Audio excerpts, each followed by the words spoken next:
Good morning from the farmer's garden. I'm the chief jelly maker and today I'll be in the kitchen. I don't really know how many batches of jam I'm going to get done today. I've got fruit here for like a dozen batches or so. A lot of it's already in the freezer, so I won't mess with that today. But I'm going to go until I run out of time or energy, whichever one happens first. And I thought I'd kind of let y'all watch it on time lapse so that you can kind of see that process. So I'm starting by just getting the kitchen set up and then I'll get started on jelly.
All right, so I turned off my time lapse for just a minute so I could wash dishes, and then I forgot to turn it back on.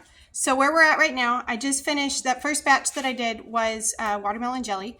That's a recipe that I made last year, and it won second or third place at the state fair in Dallas. I don't remember what ribbon.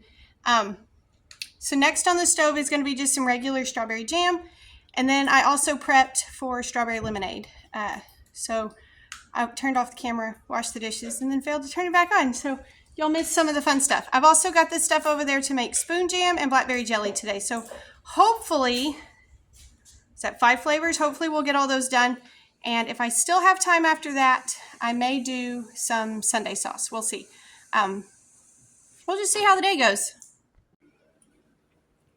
I'm getting ready to stir the strawberry jam. I just thought I'd tell you kind of what's going on here. So we have the fruit in the pot. I add just a little bit of butter. That kind of breaks up the foam on the top and keeps it from having too many bubbles in it. We've got sugar already measured. You always measure your sugar ahead of time. That way it's all ready to dump in all at once. And then we've got our fruit pectin measured as well. And I order bulk fruit pectin. This is the company that I use. I order 10 pounds at a time. I think that is probably my second 10-pound bag this year, and you can see it's almost gone.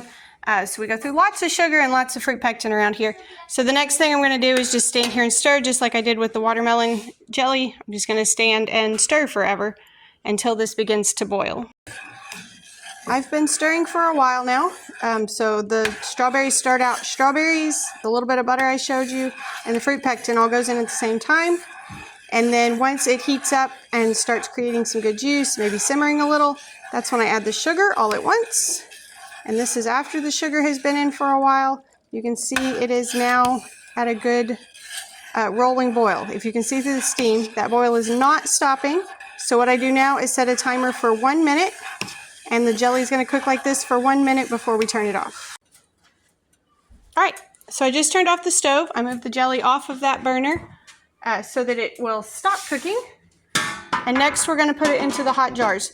I have been using a roaster to get my jars hot for a few years now. This works great because I can put about 20 jars in there, which lets me do bigger batches at a time. And also it doesn't take up any space on the stove. So the jars are hot, and then the rings and seals are also hot. So I just have to get all of them out and then fill them up. Okay, jars are full. We do have to pay attention to headspace. With anything that is canned, you need to pay attention to headspace. Headspace is the distance between the top edge of the jar and the top of the fruit or pickles or whatever it is that you're putting in the jar. You can see that some of mine vary, like that one's a little low, that one's low, that one's low. These two, I know for sure, were filled higher than that, and they settle a little bit. This jar I wanted to point out because I see a lot of people at markets with jars like this. I'm going to just put this ring on here to show you. I think there's some confusion, or maybe just carelessness. I'm never sure exactly what it is. Once you get the ring on, that looks like 1/2 inch-ish. I think people are maybe not understanding the headspace. Headspace is between the fruit and the top of the jar, not between the fruit and the threads. So what I'm going to do, this jar would normally just stay for us to eat, but as you can see, several of them have settled, so I'll use this jar to top those back off. Then we check and make sure there's no fruit sitting on the rims of the jars, because that would keep it from sealing, so we wipe that down. And then we put the rings and seals and then put it into the water bath. But first I'll go through and top those off. The jars were in the water bath for 10 minutes and now they're sitting here waiting to cool. I do have a fan blowing on them. I find sometimes that makes them seal a little quicker. They are sealed when the button in the middle pops down. That is part of the purpose of that airspace, is to give enough air in there to create a vacuum and pull that seal down as the air cools. I've heard a few pop, but they're not all popped yet. I don't sell them if they don't pop. So the goal is for everything to pop sealed. I think all the watermelons are sealed now. Anything that does not seal, we either eat ourselves or we give to friends. They're not shelf stable if they don't pop. They could go in the fridge and be just fine, but I can't sell them at the market if they're not sealed.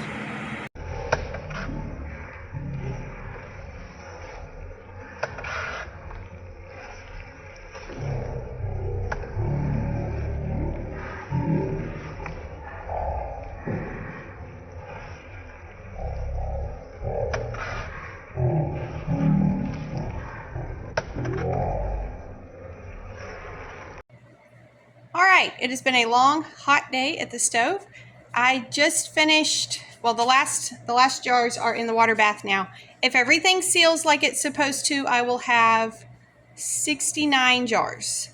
5 different flavors. Today I made watermelon jelly, strawberry jam, strawberry lemonade jelly, spoon jam, and blackberry jelly.